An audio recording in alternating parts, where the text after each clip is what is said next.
Thank you. You can't do this without an A-team. I want you to know that. So, any rate, this is something that's going to take all of us to do. And if we all work together, we all pool together, we're going to be able to do great things together. If we have to do it by ourselves, we're not going to be able to accomplish the things the Lord would have us to do. You know, as I got to thinking about this and about doing this in the New Testament, in 1 Corinthians chapter 16, where we get the verses on contributing and pooling resources like that in local congregation, the Bible talks about, the Apostle Paul talked about that there would be no gatherings when he come, that they were going to gather money together, groups of churches, the churches of Galatia, so that they would have this money together so they would be able to give it. Now, this was for a benevolent work, and they pooled together to do benevolence. And then if you'll look down a little bit farther to 2 Corinthians chapter 11, verse number 8, Paul, when he spoke to the Corinthians, he said, I robbed other churches, took wages of them to do you service. So there were multiple congregations involved in supporting the Apostle Paul to go to Corinth and to do them service. And so this is a scriptural idea. It's a concept that's been used since the very early days of the New Testament, where churches would get together and pool their resources and pool their efforts so that they would be able to do this work. I got to thinking about this a little bit, and I got to thinking, what is the reason we're going to have a talk like this? And you, brethren, are the reason we're going to have this kind of a talk. The success that you've had in preaching the gospel, that's why we're here right now. And I want to take just a minute on the success of preaching the gospel. Now, I remember when we debated whether somebody had to go out and do personal work, and now everybody agrees on that. It's just a matter of how we're going to do it. And I think about the successes that have gone on, and I want you to know the work of the church is very successful right now. The church, we're going further than we've ever gone around the globe, around the country. We're in the Northeast, we're in the Northwest, we're up in Michigan, through Iowa, Nebraska, all kinds of places, Minnesota, down in South Texas, border to border. We've been able to go and take the gospel because of you.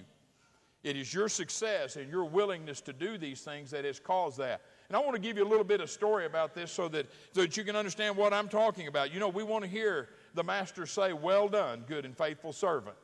Now, I believe that there are many of you that are going to hear those words in areas you're not going to expect. I do have a lot of contact with those in the Northeast, up in the state of Massachusetts, and I've really come to love those brethren up there. And there's been quite a bit of work going up there. But you know, as the work began to go and the church began to grow, we decided, you know, we need to do some elder work up here. We need to strengthen what remains, and we need to do this. So I got a group of guys together. I got Brother Mike Hall and Brother Lindell Greer and Brother Merle Fielder, sent them up there and said, don't baptize anybody. We want you to do elder work, prepare the congregation. I should have known better. They called me and said, well, we baptized 6. Well, that's good. We still need to do this elder work, boys. So I decided, okay, here's what we'll do. We'll put together another little group. I got Mike McCorkle to go by himself up there. Surely there won't be any bad influences on him. And he can do counseling and elder work and stuff like that. And he called me up and goes, Marlon, I hate to tell you this. I couldn't help it. I baptized 2. And so I decided, okay, this ain't working. We've still got to do this stuff. So I got Brother D. Teal and Darlene and Marion Guy and Gwen, Mark McDaniel. And I said, and I'm going to go with them, and I'm going to watch them. And we're going to do elder work. And we're going to strengthen, and we're going to get ready for leadership and prepare speakers. And I think they baptized 4 with me watching them. And so I said, okay, you just cannot stand in the way of the gospel. So last year they said, we want to just do evangelism. And Mike Hall and Mark McDaniel and Lindell Greer went up there, and I quit counting at 12.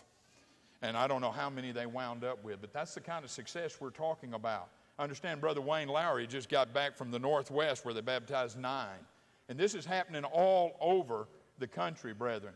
Now, more important than that, let's talk about success a little bit. I believe the Lord is well pleased with that. Well done.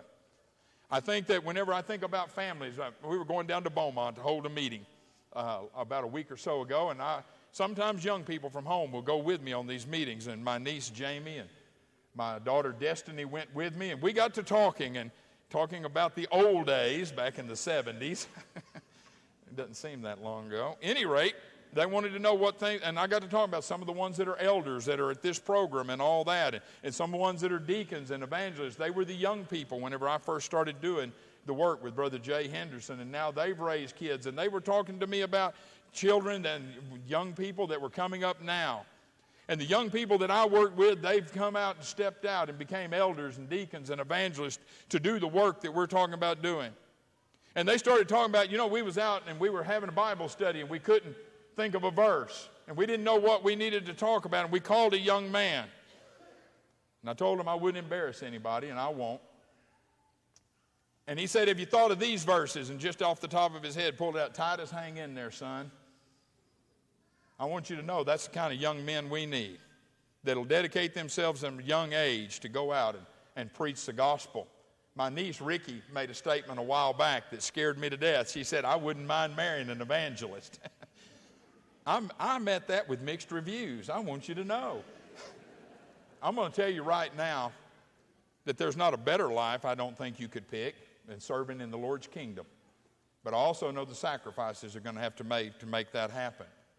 My thought was, you need to go talk to your Aunt Beverly about that. And then I got to thinking about how important these girls are that we have, these young ladies. And they're going to marry young men and teach them the gospel. And some of them are going to become evangelists, and some of them elders, and some of them deacons. You young ladies, you hang in there. This is the success we're talking about.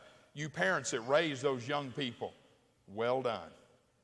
The other day we were sitting in Beaumont, and it's hot, Houston. And they eat every hour and a half down there. It's amazing. I don't know how they do it. We were sitting there at one of our hourly and half meetings, eating, and a group of young people sitting at a table behind us, all these kids going to church, and they were singing gospel songs.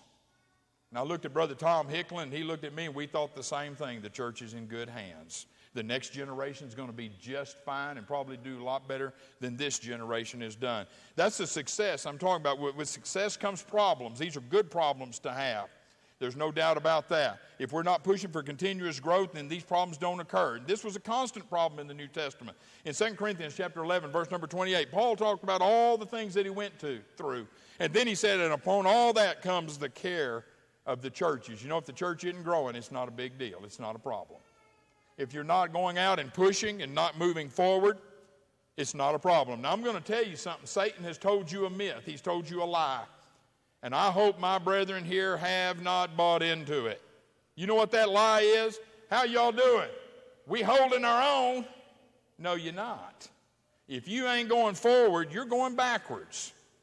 If you're not moving forward and expanding the borders of the kingdom and the teaching of the gospel, you are moving backwards. We're not holding our own, and the church is growing. Now, there's some obvious needs that are going to arise from this, and that's more manpower and more resources. In John chapter 4, verse number 35, the Lord talked about the fields and the harvest and the need for laborers. That need is as great today as it's ever been. Let me tell you something. I used to not understand when they would talk about India. And they'd say, we were going to go to a village, but we couldn't go. They begged us to come to the village, but we didn't have a teacher, we didn't have the resources, and we didn't have the availability of time at the moment. And we had to say no. And I used to think how terrible that is to have to tell somebody, no, we can't go to this village and preach the gospel. We were working in the Northeast. Brother D and Brother Marion can tell you this, Brother Mark McDaniel. We got a call from a church over in New York. Never heard of them. They heard about the work we're doing. They said, come work with us also. We didn't have the manpower. We didn't have the resources or the time available. And we said no. We couldn't come on this trip. There's 5 churches in Pennsylvania that would like to have some help. There's churches in Virginia would like to have some help. There's churches in the Carolinas would like to have some help. Who's going? Where's the resources come from? This don't just happen in India and Nigeria. It's happening in this country too, brethren. Let me tell you something about resources, not just money. Paul Kevin Henderson, who was probably about 10 or 11 when I went into the work, discovered that we were doing this work up in the Northeast. And he came to me and handed me a piece of paper. And I'm not very technologically savvy. I want you to know that. I go, what's this? He said, in my business, I get these frequent flyer miles.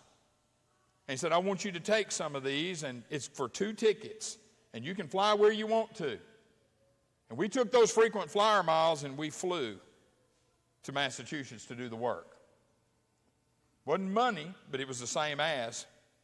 There's all kinds of things that can be done that can help us. We need manpower and we need resources. Now, there's some things that cooperation does not interfere with that I think brethren have been afraid of over the years.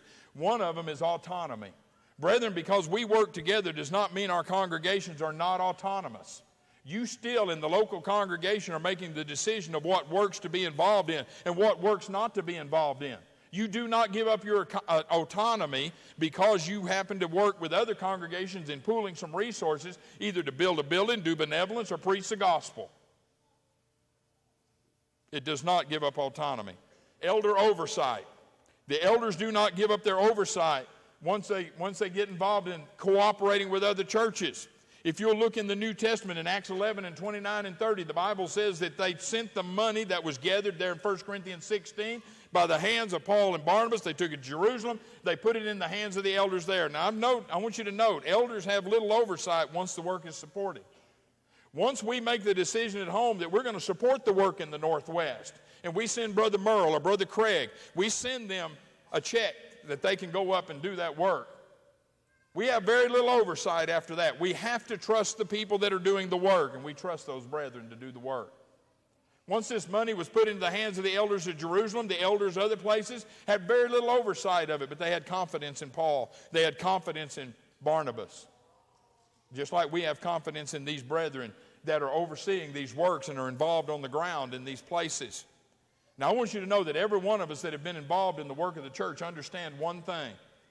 The wheels on the car do not turn. We are not able to go to these places without the ground support that you offer. We're all in it together. And we can cooperate. Elders still have the oversight, and at any time they can decide we don't want to be involved in this work, we can go a different direction. Congregational support of evangelism, there's no need to create a centralized support system. Paul said to the Philippians 4 and 14, once and again they communicated to his need. We're not talking about setting up a centralized support system for American evangelism. I know that's been talked about in the past. I know that there's been concerns about that, and I want you to know I'm not for that. And that's not what we're talking about, but we're talking about working together and pooling resources so that we can get the job done. Now, there's things that are necessary to create greater cooperation. Number one, communication, communication, communication. Talk to me. If you're going to go do a work, the guys that are evangelists, those that are doing works in different areas, talk to me. Talk to the elders of these churches, the leaders of these churches. Let them know what's going on. We're big boys. We can handle it. We really can. Let us know what you need. Let us know what's out there. And let us get involved with that. We must communicate. You know, the church at home is talking about building a building. And that's one of the things we've started a project to do, and many churches are in our area, in our part of the world. Building buildings. You know, we've got a limited amount of resources. We need to know where to send this. We need to know what's going on. You need to know what we can do. Let's communicate. Let's talk about it. Let's find out what's going on. Communication, communication, communication. Second thing, as soon as possible, the place we work needs to support the work. Now, it takes about $3,000 to do the work in the Northeast. The first 1,000 comes out of the Northeast. Paul told the brethren in the book of 2 Corinthians chapter 12, verse 13, that he had taken wages of other churches. He said he didn't allow them to support his work. He said, forgive me this wrong. It does not matter the amount, but the place we're working needs to be involved. We need to all be in this together. We need to have a desire to be evangelistic. Now, brethren, a congregation is either evangelistic or it isn't, and it's that simple. In my world, there's lots of black and whites. I want you to know that. We either are moving forward or we're moving backward. I do not believe in holding the ground. We're either evangelistic and we want to evangelize in Gunner, or we don't. It's one of those two. That's just that simple. I'll drop a bomb on the brethren from Gunner. The elders and deacons know about this, but very soon we're going to have a program out. We figured out a way that we can give the gospel, and we can put it on the same day. We can give every family in Gunner the chance to hear the gospel of Jesus Christ, how to worship and how to be saved. And we're going to do that. And there's two reasons for that. One, We love the souls of men, and we want to see people converted, friends and neighbors, and we're a small community. We want to see them part of the Lord's family. And second reason is when some of you hotshot preachers come through and say, have y'all talked to everybody in town? We'll go, yeah. Now what do you want us to do? And so you be working on that one. Bud Jones is going to be the first one to get to come through and do that. We're planning on having this program effective just before he gets there, so we don't have to listen to it. If you preach the gospel to everybody in town, Bud, we did. We got it done. We're either evangelistic or we're not, brethren. We're either going forward with the word or we're not.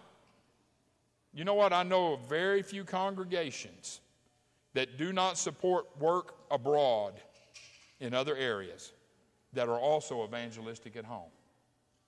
When I find a congregation that's not sending money out, I can almost guarantee you what they're doing in the community. And it ain't pretty. But you find congregations that are sending money to other places, I know what they're doing because they're evangelistically minded. They love the souls of men. And they're going forward with it. They have a vision. They can see the results of this work and what can be accomplished. I'm going to tell you something about having vision, something that may or may not have been mentioned or inferred. I heard a story years ago about making plans, and I've always kind of believed this. There was a gentleman that was sitting in his mansion, very successful, wealthy man. Had a lot of friends over at a big table, and they were having dinner, and one of them honored the host by saying, do you have any regrets in life? You're rich, you're well established in town, you're the editor of our newspaper. That's what he did. And he said, yeah, I've got one regret. And they said, what's that? He said, when I was a boy, I would go around on a bicycle, and I had a paper route with the paper that I'm now the editor of. And he said, every day I would come back to the steps of the paper after delivering my paper. And I would tell the young boys that I run around with, one of these days I'm going to be the editor of this paper. And they go, yeah, right, sure you are. He said, then I got into high school and I got into the presses, and I began to work down in the print room, in the print shop. Then I went to college and took journalism. I began to write articles, and then I became a reporter for the paper. And he said, today I am the editor of this paper, just like I said. And they go, well, what's your regret? He said, my regret is when I was telling them boys I'd be the editor, it wasn't of the New York Times. You see, he wasn't afraid to dream. He wasn't afraid to have a vision. He wasn't afraid to have a plan. Don't be afraid to plan too big. Don't be afraid to have a vision of bigger and greater and reaching far out around this globe and around this country. We have to have a desire to be evangelistic. Ephesians 3:10 has been mentioned. It is the statement of the church. It is what we are about. We get involved in a lot of things, brethren, and I think we get stuck in the mud. We are about making known unto the world the manifold wisdom of God. That is the duty of the church. That is our job. We are sitting on the greatest treasure in the world, the treasure that was hid in the field. Are you sharing it with others? How many evangelists are never going to preach a sermon? You know why? We didn't tell them the story, and they weren't ever converted. How many elders are not going to be leading God's people? You know why? We sat on the greatest treasure in the world, and we didn't tell them the story, and they weren't converted, and so they never became an elder or a deacon. How many teachers could get up and expound the Word of God and explain it and dissect it where even a child can understand? But they don't, because we didn't tell them the story, and they were never converted. Are we evangelistic? We either are or we aren't. Then we need workers that are willing to sacrifice and to do and to go. In Matthew chapter 19, verse 27 to 30, Peter began to reflect, and he said, Lord, we've left everything for you. We've left family, we've left home, we've left houses. What's in it for us? That's essentially what Peter's asking him. What is in it for us? Jesus told him that nobody that's left home or house or family, there's going to be a great reward for that. Now, I'm going to tell you something. Sometimes doing the work of the Lord is not very rewarding monetarily speaking. But the Lord has great reward for those that are willing to sacrifice and to go and to do. We need congregations willing to spend money. In 2 Corinthians chapter 9, verse number 2, I know the forwardness of your mind, Paul said. Achaia was ready a year ago. Are we willing to spend it? Are we building savings accounts with it? Let me tell you something about church money. I don't believe it's holy, first of all. I believe it's just money. And I know of churches that put money back. There's nothing wrong with having a reserve. And I know we have building funds. We have to build. But I'm going to tell you something. We either use this money for the Lord's glory or we don't. But let me tell you about the contribution. If I'm going to contribute to somebody's CD and somebody's big bank account, I'll contribute to my own. I don't need to put it in the collection plate. But if I'm a part of a congregation that is spending the money, that's using the money, that is spending money to preach the gospel and to go forward in other places, I'm more likely to give.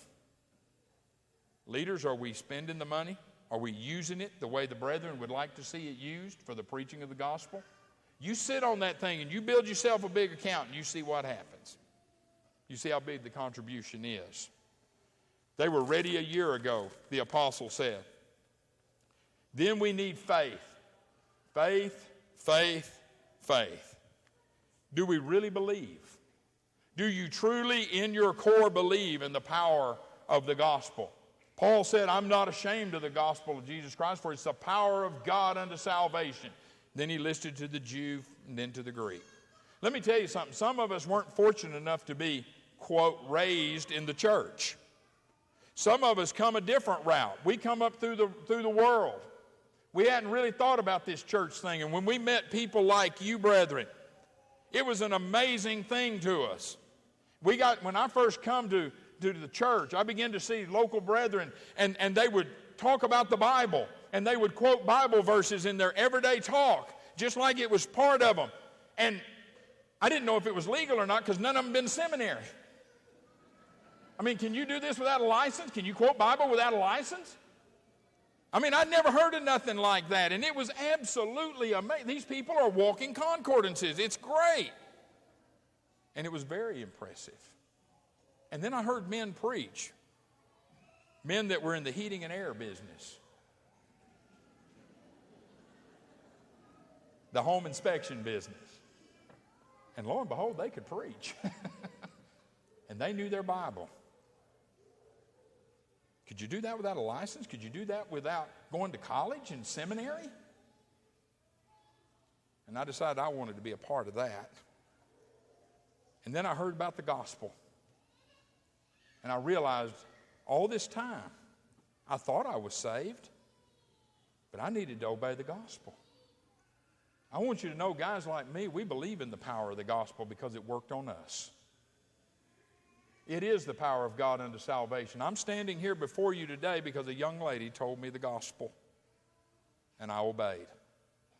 Do you believe it? Do you believe that this is the power? I'm going to tell you something, people, and I can give you story after story after story, and I tell the people at home all the time about this. If you're having a problem in your life, go to your Bible, look it up, and find out what God wants you to do. And then no matter what the world says, no matter what advisors are telling you, you follow that book, you follow it word by word, and like a miracle, your life will change. If you're having problems in the family, do what God told you to do. Like a miracle, that family will change.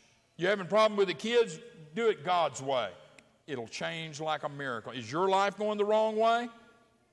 You do what God told you to do to straighten it out. And like a miracle. This book changes lives. It changes people's worlds. I want you to know that. It absolutely does. Do you really believe that people will respond to the teaching of the gospel? In Mark 4:30, Jesus said, the kingdom of heaven is like unto. And I chose this and I left it there like that on purpose. I don't know how many, now in this particular case, he's going to go on and talk about a grain of mustard seed, that when you plant it, it will grow. People will respond. How many times have you read the parable of the sower? And other parables about the kingdom of heaven. It's like a great net caught all these fish. If you preach the gospel, people will respond. They will do it. Do you really believe that? I remember sitting in church sometimes and hearing people get up, older men get up and say, it just seems like nobody's interested in hearing the truth. And it just seems like nobody's interested in the gospel no more. They're all worldly. Well, motivate me. I couldn't wait to go tell somebody the gospel. Come on, brethren. Do we really believe that? Nobody's interested? How did you get here? Contrary to popular opinion, we weren't raised in the church. We obeyed the gospel. You were interested in hearing the gospel. Is there anybody out there like you? I'm sure there is. I was interested in the gospel. That's why I obeyed it. I'm sure there's other people out there like me. People will respond if you will preach it. Do we really believe that money is only a tool? Or is it something holy? Let me tell you something about money. I wasn't going to do this. I've been debating this for 30 years. And you're the group that's going to get to hear it. Having been supported and having been making decisions on support, I noticed there's a difference of opinion here. Mike McCorkle told us the other day at Gunner, said, he'd lost some support. So I got the elders together and I said, Mike's lost some support. We need to pick that up. So we doubled his support. But when Dad wrote the check, he wrote it the same as the month before. Mike called me up and said, I thought you was going to give me a raise. And I said, well, I've always wanted to cut somebody's support, so we did that, and now we've cut it. It was an oversight. But let me tell you something about having been on the receiving end of church money. I've had people go, well, if we're going to support this guy, what's he going to do with our money? Oh, your money. Oh, okay. Well, I guess if you're going to support me, I ought to give you an account. We want him to take care of our money because I'm going to tell you, the Lord's money needs to be spent wisely. Now it's the Lord's money. Brethren, I'm a little bit behind on some payments here, and we've had some unexpected medical expense. I don't know how this guy handles his money. No, it's my money. Which is it? Is it your money? Is it the Lord's money? Is it my money? Whose money is it? Is it holy? Is it some kind of precious thing? Money's only a tool. If you'll look down at Matthew chapter 25, starting in verse number 24, you'll find that they were given talents. It wasn't the amount of money the Lord was concerned about, but what they did with those talents was what was important. Money is just money. And you take the same money that you put in the collection plate and you buy an automobile with money. And you buy a house with money, or you buy food with money. Money's just money. It's a tool that should be used to the preaching of the gospel. Now, this is the kicker. We always apply this to individuals, don't we? Talents must not be hid in the earth. Let me ask you a question, those of you in leadership. You're sitting on a bank account of several $100,000 or several $1,000s, whatever it is. Are you using that talent for the Lord, or are you hiding it in the earth? Well, at least we're receiving usury. We got that one down. It's just as wrong for a congregation to sit on their talents and hide them in the earth, actually the bank account, as it is for the local brethren to do it individually. I had some brethren tell me one time, we're afraid the church here may close the doors. We're getting down pretty small. They had a little bit of a bank account. He goes, what do you think we ought to do? One of the leaders asked me, said, what do you think we ought to do? I said, when I stand before God, I'm going to have an empty chamber. I'm going to be able to look the Lord in the eye and say, we fired every bullet we had. There is no more we could have done. As a congregation, are we that way? Can we look the Lord in the eye and say, we're doing it, we're spinning it, we're firing the shells? Are we sitting on it and hiding it in the earth? Now, I'm going to tell you something. The guy that hid it in the earth, it didn't work out too good for him if you want to read the rest of that parable. The Lord was not pleased with that stewardship. How's he going to be with ours as a congregation? Do we really believe that if we plant and water, God will give the increase? 1 Corinthians 3 and 6. I want you to know I am totally committed to this concept. Brother Mike McCorkle and I worked together a number of years, and Brother Justin Springer worked with us, and we would have times that it just didn't seem to be working. And I used to have to go back and dig down deep and say, now, boys, here's the deal. If we'll keep planting and watering, God will give the increase. Brother Jay Henderson tried to get across to me, and boy, it's a hard lesson to learn. Marlon, things don't always work out the way you want them to. Oh, rats. That's awful. He says, but it will work out the way the Lord wants it to. I just think the Lord needs my help every now and then. You see, it is going to work out the way. God gives the increase, not Marlon, not the preachers, not the brethren. It's God that gives the increase. Our job is to sow and to water. And brethren, if we keep doing that, God will give the increase, but he's going to do it on his way and his time. Do we really believe that? Or are we giving lip service to it? I hope we really, really believe it. I thought that Genghis Khan had come up with a wise saying, and then I figured out it was in the Bible thousands of years before he ever come along. But he brought 7 sons together, and he gave them a twig. He said, I want you to break it. And they just snapped it. And he took 7 sticks, and he bound them together with a cord, and he said, now you break this. And they could not do it. And he said, my sons, this is what I want you to know. If you stand apart, you will be broken like a twig, one by one. But if you stand together, it cannot be broken.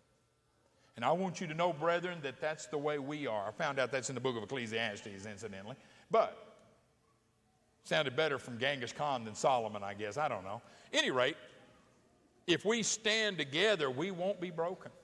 If we stay together, we work together, we pull together, we can accomplish great things. The Lord can accomplish great things through us.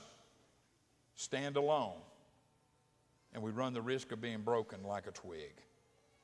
So I leave you with this thought. If we stand together with Christ, we will see the power of God unfold in the great work of his kingdom. For I can do all things through Christ, which strengtheneth me. Thank you.